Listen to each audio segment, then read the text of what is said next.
Indiana Newsdesk is made possible in part by the following. Indiana University's Center for Applied Cybersecurity Research, presenting Security Matters with tips for improving online security in 3 minutes or less. Main Source Bank, headquartered in Greensburg, Indiana, offering products and services to fit every stage of life. More information at mainsourcebank.com. Main Source, life needs a great bank. Member FDIC and equal housing lender. And by WTIU members. Thank you. Coming up on Indiana Newsdesk, the state approves the first needle exchange program under new legislation. But how long will it last? Right now we are, desperately trying to seek as many donations as we can to keep it running as long as we can. We talk to experts about how Indiana counties facing the threat of HIV outbreaks can keep from sharing the fate of Scott County, where nearly 160 people have contracted the virus. Governor Mike Pence is running for re-election. Ahead, how the issues he's championed the past 4 years could help and hurt his chances at a second term. And cities are becoming more reliant on alternative funding mechanisms to boost economic development. Are they working? We don't see job growth, we don't see employment growth in manufacturing, and we see associated with them higher property tax rates. We explain the ins and outs of special taxing districts, including one that covers 1/5 of the city of Bloomington. These stories and a look at this week's top headlines right now on Indiana Newsdesk.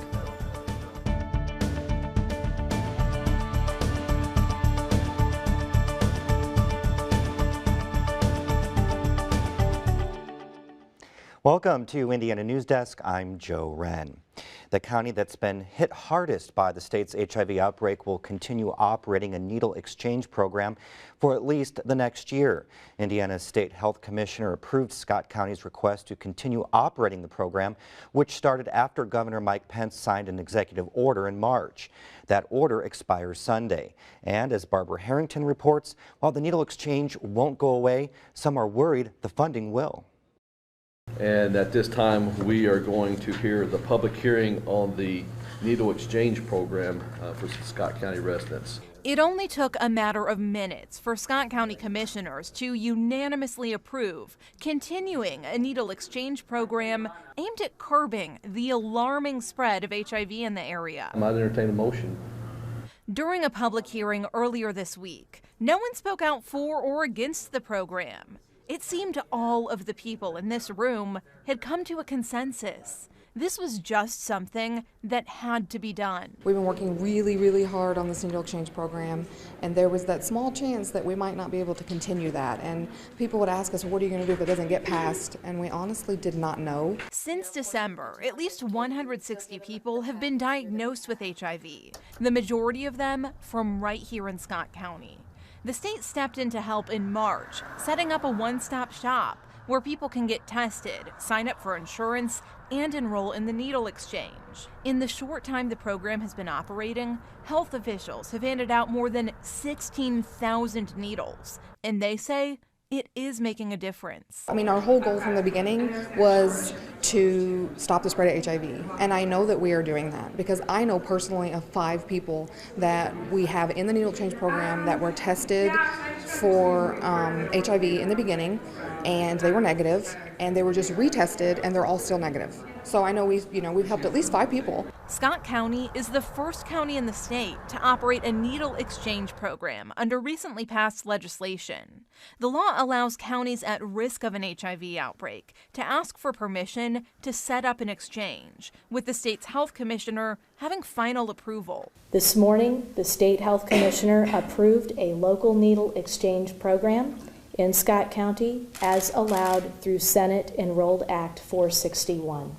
But the legislation has no state funding tied to it, and that has some people worried. Right now we're very lucky because we have had a lot of donations that have come in, money donations, and also donations of needles. And so right now we are, desperately trying to seek as many donations as we can to keep it running as long as we can.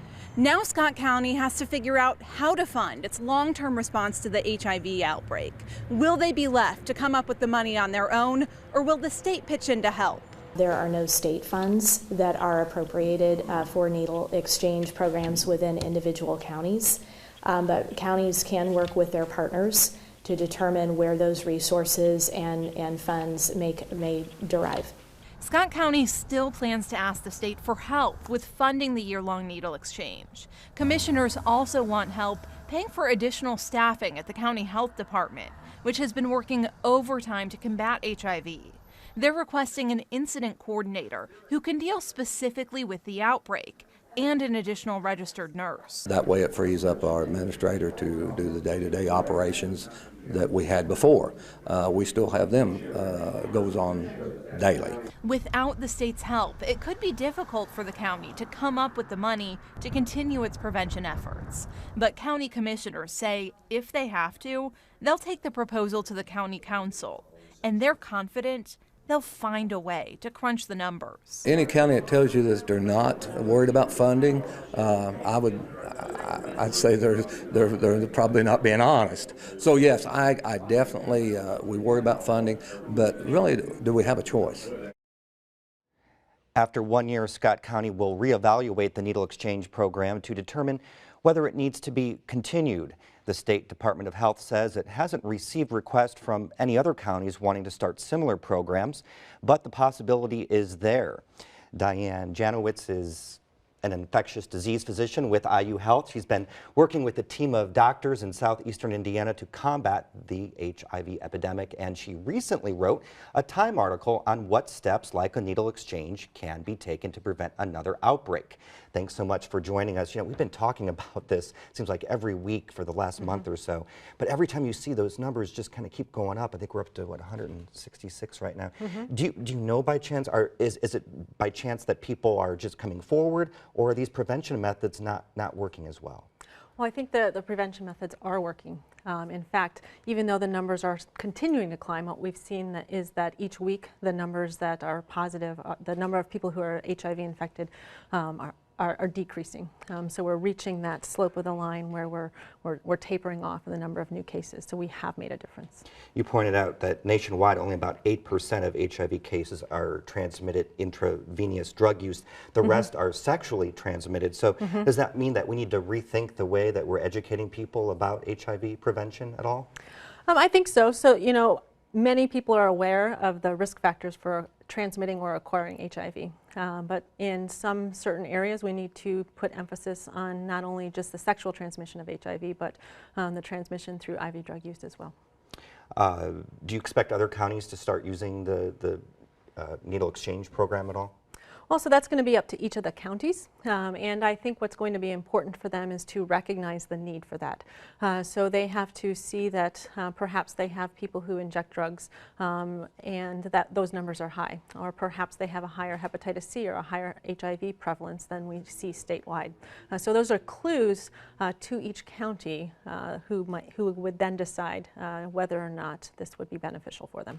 But there's still a political element for that to happen, right? The state health commissioner has to declare a public health emergency, and then from that point on, there's some final approval. Do you think there would be a lot of red tape that the counties would have to go through that might not be done in time to help at all?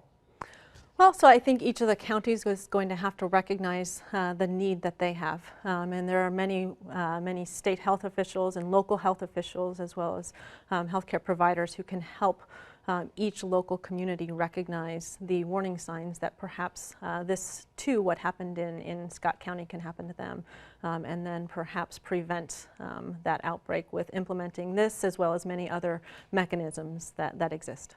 You and many others have been in Scott County. What happens when all of you leave? How do they transition? Well, so there's absolutely going to be a transition plan, and ultimately what we need to do is make sure that the infrastructure is there so that this community can sustain itself. And that infrastructure incorporates many different aspects of care, so not just medical care, but behavioral health and mental rehabilitation services as well. One more quick question, just regarding non-healthcare factors. Are there other things that counties can do, like Scott County, for HIV prevention? Well, I think it's got to be a multifactorial approach. So you have to have a lot of infrastructure from the standpoint of behavioral and mental health rehab. We have care coordinators who are helping all of our patients in Scott County access all of those other services. And so they're instrumental in a holistic approach to anybody who has HIV or any other chronic health problems. All right, thank you very much for being here today. Appreciate it. Thank you. And now for news headlines, we go over to Lindsay Wright, who has the latest on this week's top stories. Thank you, Joe. Some students attending IU Bloomington won't see a tuition increase next year. The university is proposing a tuition freeze for undergraduate in-state students. Out-of-state students and undergraduate students at regional campuses will face about a 1.5% increase. IU Chief Financial Officer Mary Frances McCourt says the state has been putting pressure on universities to keep tuition low, and lawmakers are giving IU more money over the next 2 years in order to do that. I think since the financial crisis, really when you look at wage levels across all wage tiers, it's been tough. I mean, real wage has been tough. So although the state is one of those factors, there are many factors that come into our decisions. Ivy Tech and Purdue University are also implementing tuition freezes next year. The Indiana Department of Transportation is considering more than a dozen routes for the final leg of Interstate 69. INDOT unveiled the options at a series of hearings this week where they asked residents which route they would prefer.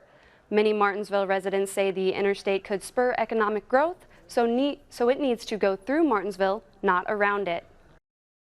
We live in a great area. We're close to Indianapolis. Martinsville, and that area needs to grow. INDOT is also conducting a study to determine the effects certain routes would have on the environment. St. Mary of the Woods College near Terre Haute is going co-ed after being an all-female college for more than 175 years. The Board of Trustees is concerned that many women aren't even considering attending the liberal arts college because it doesn't accept male undergraduate students. It does already accept male graduate students and allows men to take classes online. The college will begin accepting male undergraduate applications this fall. The small town of French Lick is being thrust into the national spotlight this week. This year's senior PGA championship is expected to draw thousands. Brian Carnes is up at 5:30 every morning preparing for a day of PGA golf. He's the championship director, so there's a lot to oversee. The space that people kind of hang out. Preparation started 2 years ago with developing site plans and configuring spectator views, but putting together a championship golf tournament in a town of less than 2,000 people is quite the task. It's different because you're really the biggest fish in the pond here. This is the biggest show, and it's probably one of the biggest events they'll ever have in a community this size. Carnes says the biggest challenge was finding 1,600 volunteers to help out this week. They've also had to work on transportation to and around the course. But he says the reaction has been positive. Shock and awe, I think. They come in here and you can't imagine that a golf course like this is built here. And so I think it's really fun to see the looks on their face. But PGA President Derek Sprague says when it comes down to it, the success of this week will be how the golf course holds up. We always look for great golf courses, and Pete Dye has really designed a real gem here in French Lick. Very challenging golf course. We want a challenging golf course to host majors. County officials are hoping the 40,000 visitors they are expecting will bring in more than $15 million to the local economy. The tournament ends Sunday. The 7th Circuit Court of Appeals is ruling for a second time that the University of Notre Dame must comply with the Affordable Care Act's birth control mandate. The appeals court took a second look at the case after the Supreme Court ruled in favor of Hobby Lobby in a similar case last year.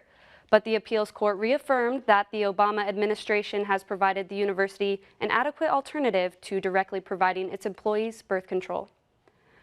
Beginning next year, mountain bikers in state parks must have a $5 daily permit or a $20 annual permit in addition to the regular park entrance fees.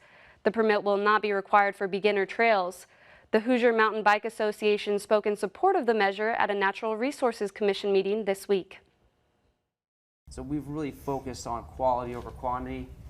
We built trails that people have traveled from all over the country to come ride. We feel that we've built an amenity for folks in Indiana that are worth paying money for, that folks in Indiana should be proud of. Cyclists also asked the state to consider allocating more resources to mountain biking facilities now that they would be paying a fee. The permits are expected to bring in $60,000 per year. Well, an updated phone app could help homeowners combat the invasive emerald ash borer that's been killing ash trees across the state. The Tree Doctor app from Purdue University provides users photos so they can compare their own ash trees to ones infected with the emerald ash borer. And the app provides recommendations on how to treat the trees and get rid of the bug. We know, say for Japanese beetles, that if you want to have roses, you're going to have to protect your roses from the Japanese beetles. If you're going to want to keep your ash tree, you're going to have to protect your ash tree from the emerald ash borer. The problem is that this is a boring insect, and that when the trees are no longer producing leaves, it's because they're too sick to produce leaves. And Joe, the emerald ash borer is spreading so rapidly, it's already been found in nearly all of Indiana's 92 counties. Yeah, I remember talking with Terre Haute Mayor Duke Bennett back in February about the trees that have to be removed this spring. Thanks, Lindsay. Coming up next on Indiana Newsdesk. Mike Pence might have a tougher time getting elected next year than he did in 2012. Our State House reporter explains what the governor faces as he launches his re-election campaign. And are special taxing districts being used too much? We look into how so-called TIF districts can improve a city's economy or send it into a downward spiral. These stories and more right here on Indiana Newsdesk. We are a nation of explorers. We seek new ways of living, of thinking, and of expressing ourselves. We take risks, we learn from experience, and we keep moving forward. That's why we encourage and celebrate the explorer in all of us. Turn to PBS for stories that define the American experience. All of this stuff was just erupting. Revealing our strengths. You create a new future. Our struggles. It's very American to say, this is not right. These are our stories. We were so innocent, and oddly enough, we were so American. Our American experience. Tuesday evening at 9. Welcome back to Indiana Newsdesk. Governor Mike Pence is running for re-election. He won't make an official announcement until June 18th at a state GOP dinner, but the chairman of the Indiana Republican Party confirmed this week the governor does plan to seek a second term. This comes after months of speculation that Pence might instead run for national office. His name was often mentioned as a presidential candidate, but a lot has changed in just the past couple months. For more analysis, we go to State House reporter Brandon Smith at the Capitol. Brandon, what prompted the governor's decision to run for re-election instead of throwing his hat in the ring for president? Well, we can't know for sure what was in the governor's head, but recent controversies, including the near creation of what appeared to be a state-run news agency, and of course all the backlash surrounding the Religious Freedom Restoration Act, really silenced much talk of a national presidential run. And the day after session, though Pence didn't confirm his re-election bid, he did note he's been preparing for a second run for governor since he took office. Though I imagine those issues won't go away during his gubernatorial bid, though. Not at all, though there is some question of how fresh they'll be in voters' minds since the election is a long way away. Now, recent poll numbers do suggest that Pence might be in some trouble, but it's worth noting that Mitch Daniels had similar numbers before his re-election campaign, and of course, he went on to a landslide victory. So what will the governor focus now during this campaign? It will likely be in part what he's trumpeted so far in his time in office, signing into law hundreds of millions in tax cuts his first year, leading the way in creating a state-funded preschool pilot program, and providing health care to 300,000 uninsured Hoosiers through his HIP 2.0 program. Do you think those accomplishments that will be enough to win him re-election? Well, that depends a little on who he's running against. One potential opponent is John Gregg, the former Speaker of the House, who ran against Pence in 2012 and only lost by 3 percentage points. There's also talk State Superintendent Glenda Ritz might get into the race, and she'd bring with her a mountain of support from teachers. Worth noting is that recent history is on Pence's side. It's been 40 years since an Indiana governor wasn't elected to consecutive terms, when Edgar Whitcomb opted not to run for re-election.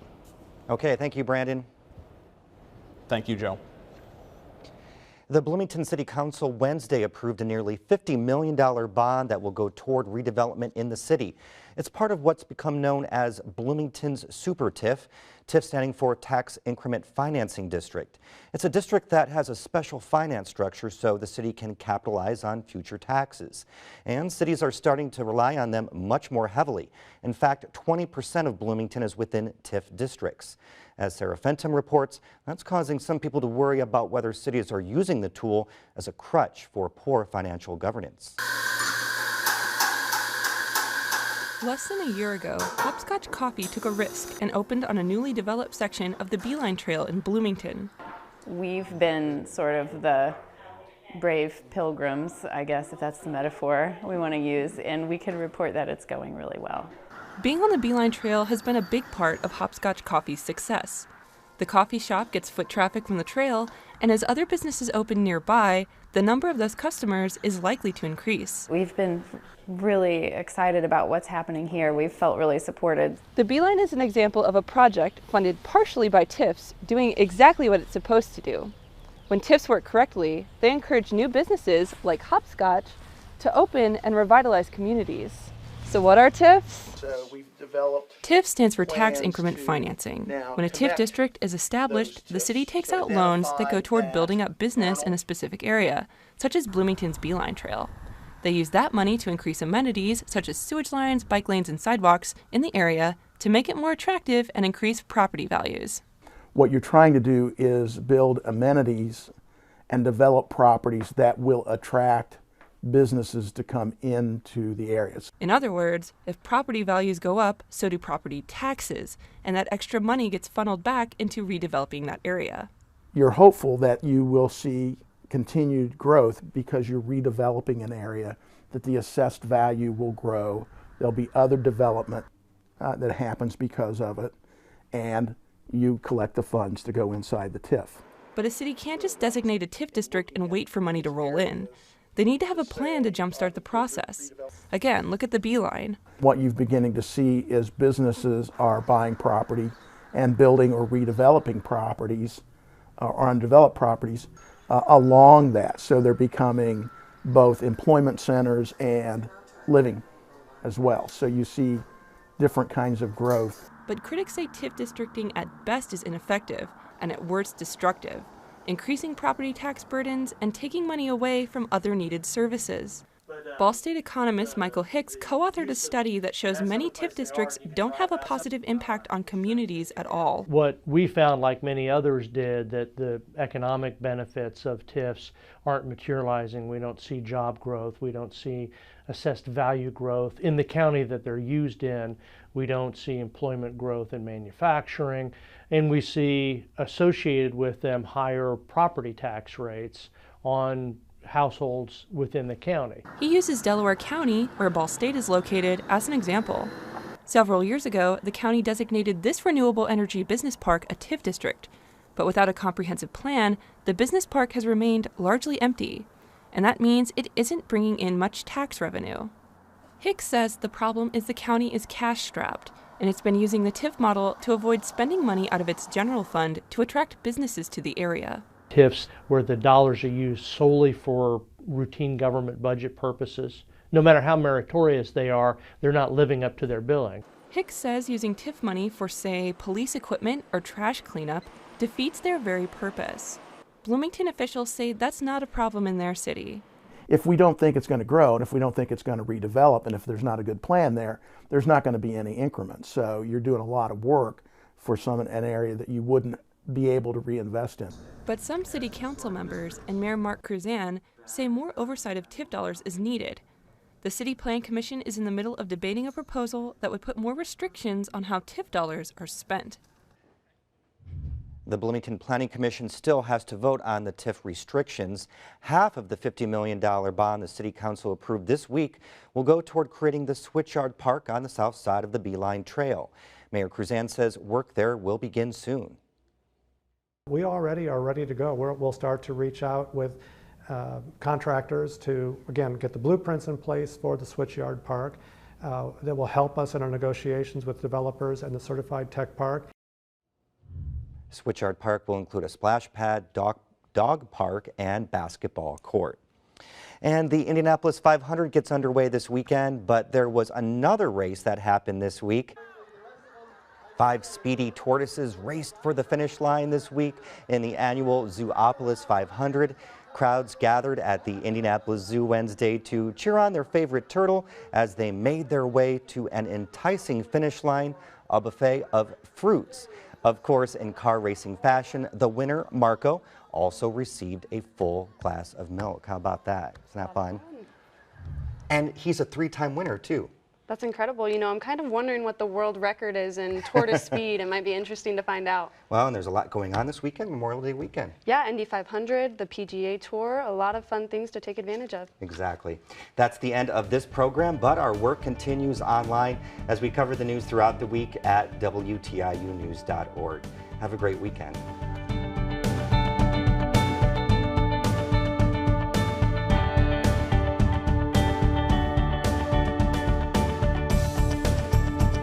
Indiana Newsdesk is made possible in part by the following.